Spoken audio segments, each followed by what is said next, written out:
Hello, Night Owls, and welcome to Up All Night. Wait, I was still leaning back. Give it a couple seconds. Put your hand down. Okay, go.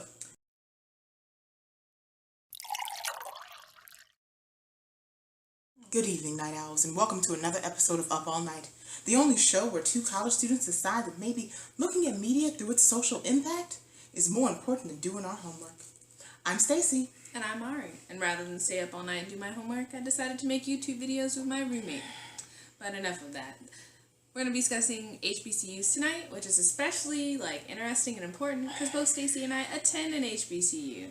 We go to the Virginia State University. You got to put the in front of it because I don't actually know why they put the in front of it. It just gives it a little bit more impact, a little bit more oomph. But we'll be discussing HBCUs tonight, and some of the examples that we're going to be discussing primarily is the Quad, which, if you haven't heard of it, is being produced by BET, and it premiered on February 1st, beginning of Black History Month, and it's about a fictional college, GAMU, and what happens on the college and surrounds the faculty, and a little bit of the students, mainly the faculty and their own drama. We'll also be discussing the fictional college, Hillman College, shout out to my roommate's shirt, which comes from the TV show A Different World, and we'll kind of be talking on a couple other things, whatever pops into our head, basically. Mostly. Okay, so the context that we're using is in Debra Lee's response that she sent back to the president of Hampton University. Oh, yes. First, we have to tell them how we got there, though. So the Quad comes out, and the first episode is basically like a movie to get you interested in the show, and they throw all this drama at you. Spoiler alert, wait, oh, yeah, go ahead. Yeah, all right, go ahead. One of the students gets arrested for killing his girlfriend. We know he didn't kill her, but... Still, arrested. The president's daughter almost dies from an alcohol poisoning. Yeah, almost dies from alcohol poisoning. Passes There's out. underage drinking. We have a football player who was on the no play list, and they recruited him anyway to help bring in money. And the band director tries to run the school. Yeah.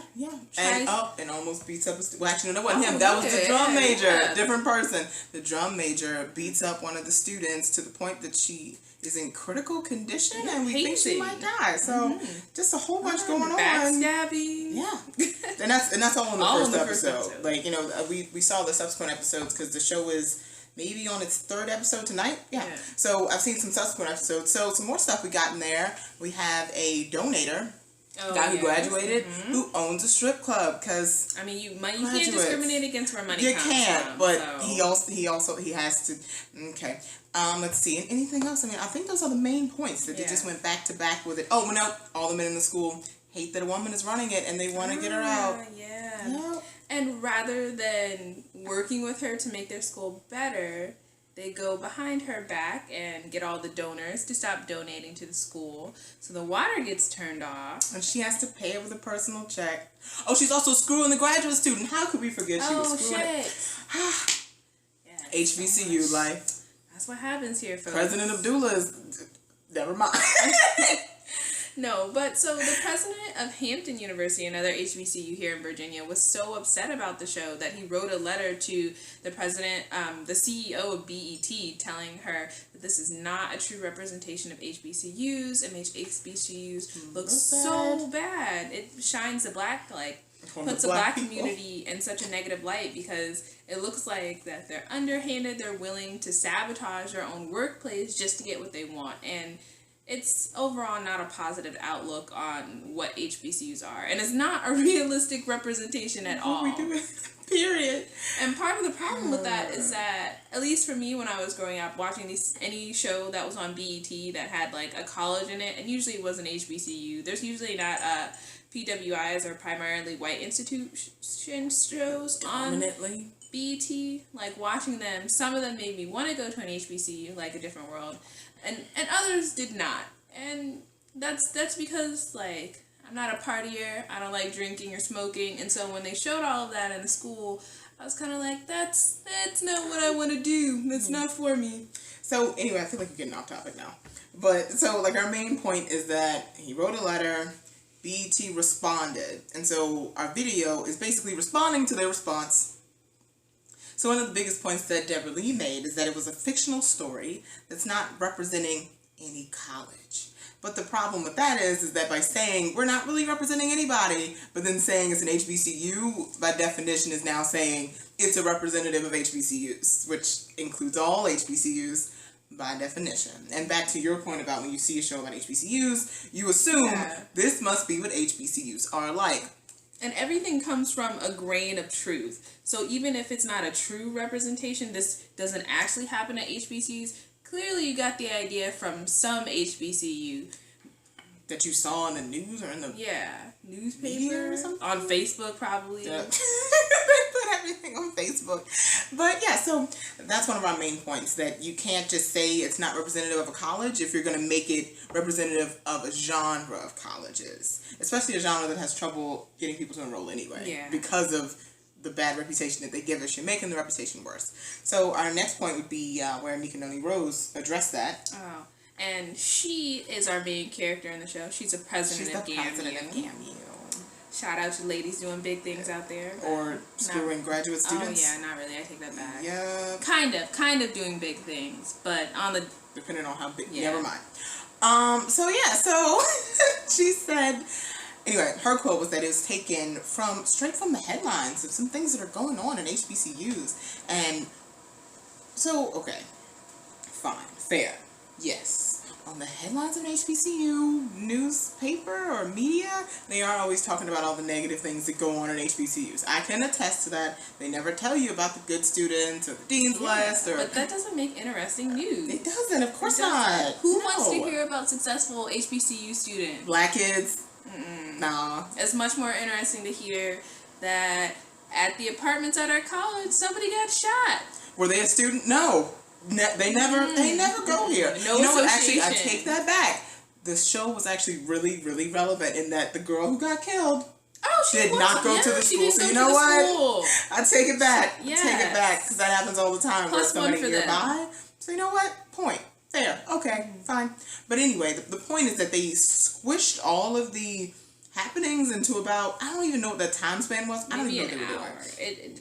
Usually TV movies are an hour. Well, obviously it was an hour. I'm at the time frame of like the week. Yeah. Like, was it a week? Was it like a month? Oh, yeah. It was just a really short time frame of all of that to happen at one college. So yeah, sure. Was it taken straight from the headlines? Sure. But it was probably of different colleges and during a longer frame of time. So you just kind of, you dropped it in there. In all fairness, though, you have to make your first episode interesting. You have to make people want to watch it. So by having all this drama, they set up all these problems for them to tackle one at a time over the rest of the season. Or that's true, hopefully the season, maybe not. I don't know. But, I mean, I think that the idea that a college HBCU show needs to be really, really dramatic in order to keep watchers is false. Because, like I said, I watched a lot of A Different World, but they did touch on all those topics, but they touched on them every once in a while. Like, every once in a while somebody went to jail. Every once in a while somebody got date raped. Somebody was domestically abused. Like, it's not that they pretended they didn't happen. They just made them happen in a realistic time frame. Yeah, but I don't think people like that are interested anymore. That's not today's audience. Today's audience wants drama. I want thugs. If they wanted drama and thugs, the show would not still be in syndication. I'm just saying, somebody's watching it. Who's watching it? Your parents. My parents. Mom. Thank you. Her mom specifically. Her mom is keeping that show on the air. I don't think so. Anyway. And so then her next point was that pretending that it doesn't happen doesn't help anybody. But honestly, if we're going to talk about pretending, they're clearly pretending that class isn't a thing and that exams are a thing. And because they've only had maybe one class. One time. A minute. And that was the president's the president of Hampton. He was like, you know what I really liked about the show? The 2-second discussion you had in class. And second thing, I've never seen anybody have a backpack. Stacey and I were talking about that today. I don't know what college campus has students walking around without backpacks. All of them. Like, nobody has one? Or purses. I could a big purse, yes. Nope. Nothing. You don't, because it's college. I mean, obviously, there's no classes, so what are they? That's true, too. They're not doing anything, and somehow they are never doing anything. But that girl had all night, you missed that. She had all night to practice with a band. all night. She stayed up all night practicing, and then all the next night. And I really liked it was realistic because people came downstairs and were like, hey, put the saxophone down. I need to go to sleep. But no one said for me to study. But that's, like, that's fine. I have an 8 a.m. No, I don't have that. That's not happening. No. But I think the most important part of that is when she said, if it's not for you, turn the channel. Only because the people who are judging it and saying that it's not what HBCUs are like are not the people who are watching it and assuming that that's what HBCUs are like. Exactly. We go to one. You out there in cyber world who've experienced one, you know that HBCUs aren't like that. So you don't believe the hype, you don't believe the story, but the people who've never been to an HBCU, who haven't experienced it, those are the ones that are watching it and absorbing it and assuming this is what my HBCU experience is going to be like.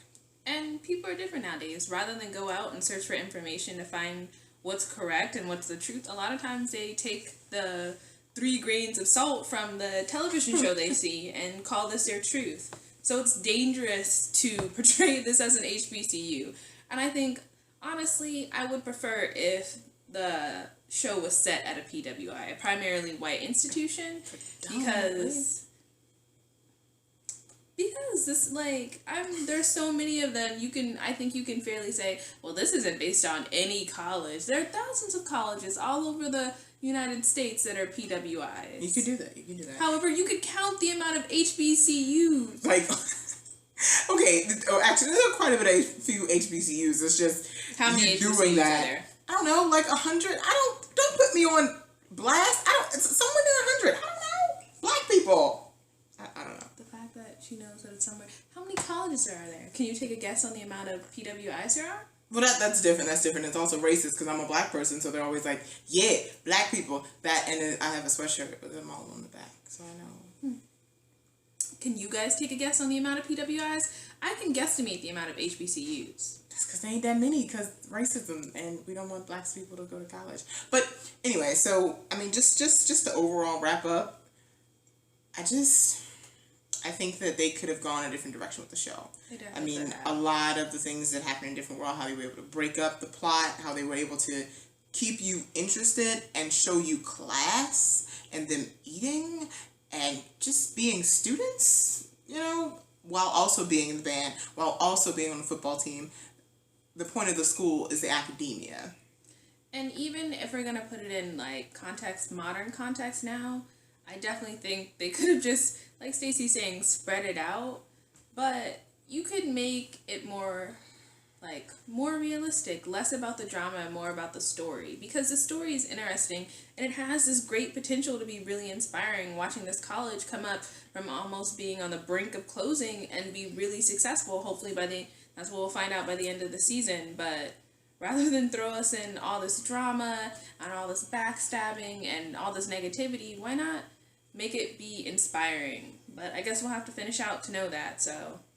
I mean, yeah, I definitely feel like we should give it a break for, like, the rest of the season, because even the first season of Different World, they had to change writers. There were a lot of things going on. So, I mean, I give it a break for now, but season 2, if we're still in the middle of this, I'm no. But I think we can call it wraps for tonight. Yeah, I think that's where we are. So, join us next week when we talk about other things. Something else, because we don't quite, we have yet. No idea. We'll get there. But yeah, that's the end for me, so I'm going to go to bed.